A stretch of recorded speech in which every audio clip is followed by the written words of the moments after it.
Bonjour à tous et bienvenue sur Oh la langue. Je suis Lucie. Et moi, c'est Lucas. Aujourd'hui, on s'attaque à un problème qui touche presque tous les apprenants.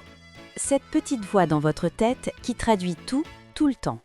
Vous entendez une question en français, vous formulez d'abord la réponse dans votre langue, puis vous essayez de la traduire mot à mot. C'est lent, c'est stressant, et on oublie des mots au passage. La conversation continue sans vous et on se sent bloqué. Vous vous reconnaissez ? Si c'est le cas, sachez deux choses. C'est totalement normal, surtout au début. Et deuxièmement, il est tout à fait possible de changer ça. Dans cette vidéo, on vous donne une vraie méthode avec des techniques concrètes pour arrêter de traduire et commencer à penser directement en français.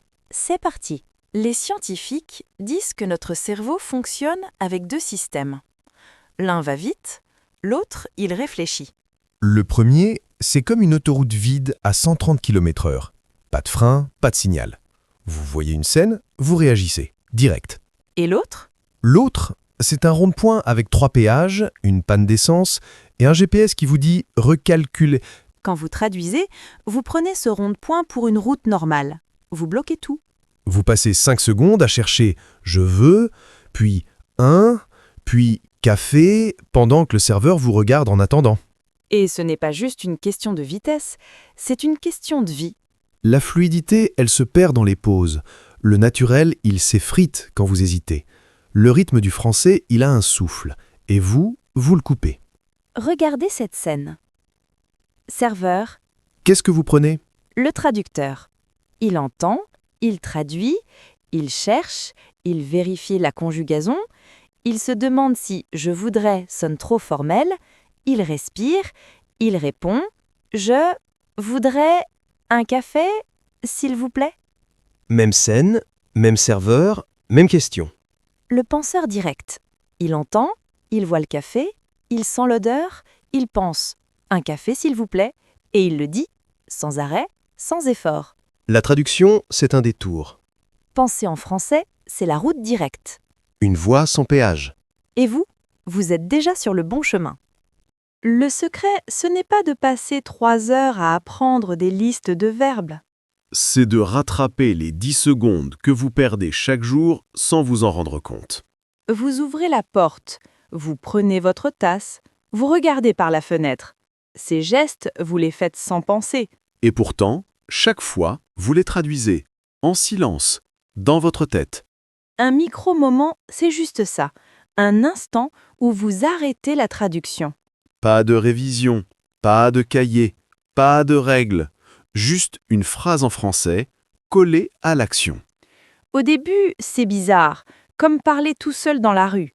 Vous dites « je prends le sac » et vous vous sentez idiot. Mais après 3 jours, vous ne dites plus « je prends le sac ». Vous le pensez, et ça passe comme un réflexe. Votre cerveau n'apprend pas les mots, il apprend les liens, Entre ce que vous voyez ce que vous faites. et ce que vous dites, sans intermédiaire.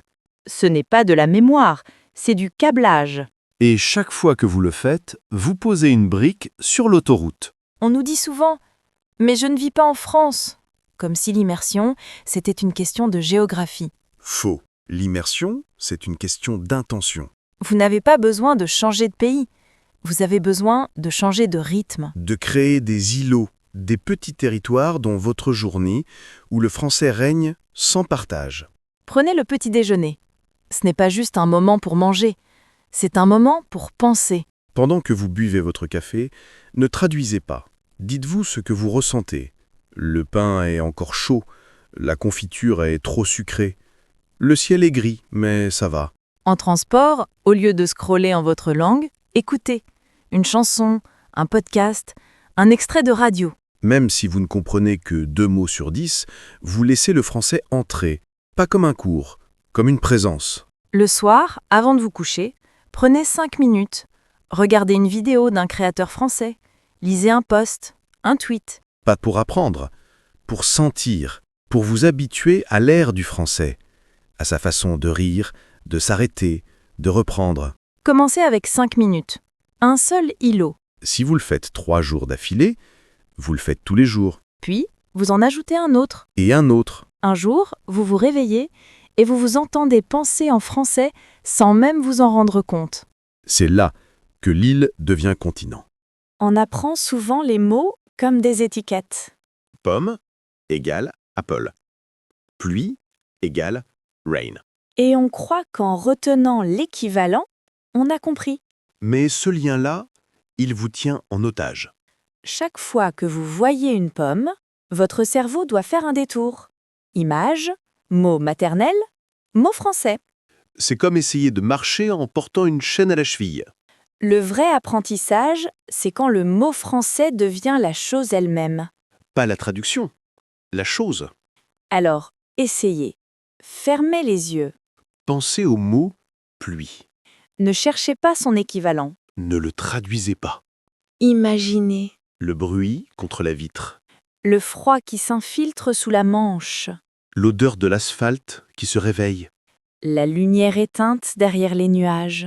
La sensation de marcher vite, les cheveux mouillés, sans parapluie. Vous venez de connecter le mot à la vie. Pas à une autre langue, à votre corps, à vos souvenirs, à vos sens. C'est comme ça que les enfants apprennent. Ils ne traduisent pas, ils découvrent. Un chien aboie. Ils entendent chien. Et c'est fini. Pas de pont, pas de traduction. Juste le son. Et l'animal. Et ça, c'est la seule façon de penser sans traduire. Il y a 2 techniques un peu folles que les meilleurs apprenants utilisent sans même s'en rendre compte. La première, c'est de parler à soi-même, en français, tout le temps. Ça peut sembler étrange, voire un peu excessif, mais c'est exactement ce que font les natifs, ils commentent leur journée dans leur tête. Alors faites pareil. Racontez-vous ce que vous faites. J'ai oublié mes écouteurs. Ce bus est encore en retard. J'ai trop mangé à midi. Ce dialogue intérieur, c'est votre entraînement secret. Il vous apprend à formuler des pensées simples, immédiates, sans passer par une autre langue. Et si vous êtes seul chez vous, parlez à voix haute. La deuxième technique, c'est l'imitation. Pas juste répéter les mots, vivre les émotions. Regardez une scène de film, un interview, une vidéo YouTube. Arrêtez-la, puis rejouez-la. Copier l'intonation, la vitesse, les silences. Si l'actrice soupire en disant « c'est trop compliqué », soufflez comme elle. Si le chanteur rit en glissant un « bonjour, ça va ?», souriez en le disant. Vous n'apprenez plus juste du vocabulaire, vous apprenez le rythme du français, son énergie, son souffle. Le langage, ce n'est pas que des mots alignés, c'est une musique. Et pour la jouer, il faut la sentir dans le corps, pas seulement la lire dans la tête. Voici le défi. 1 semaine, pas plus. Pas de pression, pas de perfection, juste de la régularité. Chaque matin, dès que vous vous levez, 3 micro-moments. Je me lève, je me brosse les dents, je vais à la cuisine. Pas besoin d'écrire, juste penser, en français. Pendant votre petit déjeuner, 10 minutes d'îlot. Pensez à ce que vous mangez, à ce que vous voyez par la fenêtre, à ce que vous ressentez. Le café est brûlant. La lumière est douce ce matin. En transport, 15 minutes de son français. Podcast, musique, radio. Ce n'est pas pour tout comprendre, c'est pour vous laisser bercer. Le soir, en cuisinant ou en attendant que l'eau chauffe, 5 minutes de dialogue intérieur. Je coupe les oignons, il faudrait ajouter du thym, j'ai faim. Avant de dormir, 2 minutes de gratitude. Une seule chose, une seule phrase. J'ai aimé ce que j'ai entendu aujourd'hui. J'ai réussi à ne pas traduire quand j'ai vu le chien. J'ai souri en disant bonjour à voix haute. C'est tout, Pas de test, pas de notes. juste des moments Petit, simples. répétez, Et un jour, vous vous réveillerez et vous penserez en français. sans vous en rendre compte. On a parlé de systèmes cérébraux, de micro-moments, d'îlots, de liens sensoriels, de dialogue intérieur. Mais au fond, ce qu'on vous a dit, c'est très simple. Arrêtez de faire un pont entre 2 langues.